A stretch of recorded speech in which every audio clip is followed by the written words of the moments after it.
What is going on, guys? And we are getting straight down into episode 12 of the Italian Swarm by just getting ourselves a few fitness cards.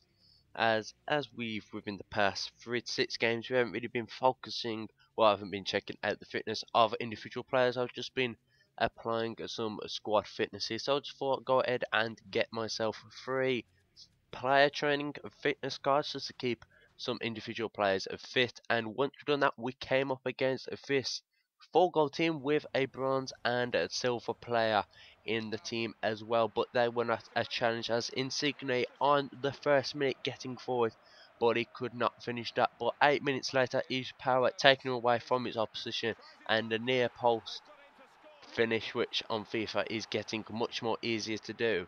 Now as many people catching on to do it that way, and Osvaldo with the lob, an unbelievable lob which didn't look like going in and folding the goalkeeper to whack it into the net, but Insigne again showing his power of pace against the opposition to get himself near to the ball but could not reach there. And that was it for the first half, to go in at a 2-0 lead. But 48 minutes in, Osvaldo getting his head to the ball, but Nasserino getting the chip over the goalie with his head to put in his actual, I think that's his first ever goal he has scored, but decent goal. A little cheeky to flick it over the goalie, stops him from getting the second save, as you see there, just floating it off the goal into the back of the net. But on the 52nd minute, Osvaldo fully enjoying himself with his right foot and pairing another one into the back of the good old net 53 minutes in to give us a well-deserved 4-0 lead against our opponents who weren't really doing anything, and that was all we could afford to score. A 9.8 rating for Osvaldo during that game, showing how dominant he was. But what we're going to do now is I'm going to strengthen the back line. I'm going to get in a couple of centre backs. I've already got Acerbi in the right centre back position before. If I can get 2 centre backs, 1 for the bench, 1 for the main team, then we can switch some of the centre backs around. As I've got Legarat, well, that's a long name. We got Leg, we bought Leg, and I can put him onto the bench, give him a self-contract just to give him a few games, but he'll be a good cover for our other 2 centre backs. And I thought I'm going to go ahead and bring in Ronaccia as Inter Milan centre back. He's got to be good if he's playing for Inter Milan. He's got good defending and good heading, which is the 2 aspects you want from your centre back, and he can fit in nicely with Acerbi, who coincidentally is from AC Milan, so them 2 can get in. Nice, good friends, crack a few jokes while defending against corners.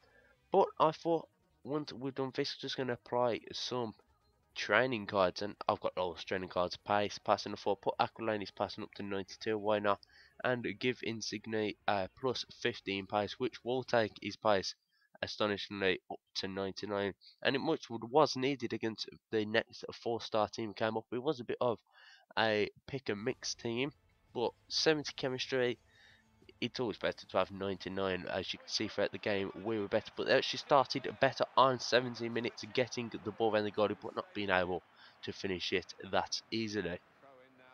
But they kept it coming, but we were strong enough. Osvaldo getting past the last defender and his foot showing why he is the one to put the ball. But they kept coming, and they went for the cheeky, sweaty square with Joey Barton getting on it in the 23rd minute to put them back equal or 1-1, with their goal not being as good as our goal, but any goal is a goal. But Ramirez here taking advantage of sloppy defending to give his team the 2-1 lead 33 minutes in, and that was more or less all personal faults as it just could not defend. But as we kicked off here, we're going to show you now Insigne's pace of 99, showing why that unbelievable. He was never being caught up, and the across the face of the goal shot parried into the far corner to give us an equaliser 1 minute after they have scored there, taking the lead goal. But 38 minutes he gets the shot in, and somehow we give away the penalty. If you look a little closer, it actually is within the penalty area and totally mistimed. And Muriel was never going to mistake that penalty and fires it into the right side of the goal, tricking my goalkeeper. But in the second half, Insigne again showing his trickery, ball over the red, and again going for the far post finish. 62 minutes in, and we get it back to 3-3 as this game is up and down throughout. And I don't really see what their defender was doing there, but he wasn't doing his job. But on the 66th minute, Joey Barton again coming over to put the cross into the net, and the goalie, I'm not completely sure what the goalie was doing, but it wasn't goalkeeping. That is for sure. He's having a little run around, but we're not really going to be fussed about that. But on the 81st minute, Osvaldo unmarked and clips in his header to give us the almighty 4-4 equaliser. But at this point, I figured out it's either going to be a draw or lose. So I settled for the draw, and that was more or less with the last shot the conclusion of the game, and which more or less does conclude this video. So thank you for watching. A rating is very much appreciated, and if you haven't yet, do hit that subscribe button to keep up to date with all the videos. But apart from that, I will see you in the next episode.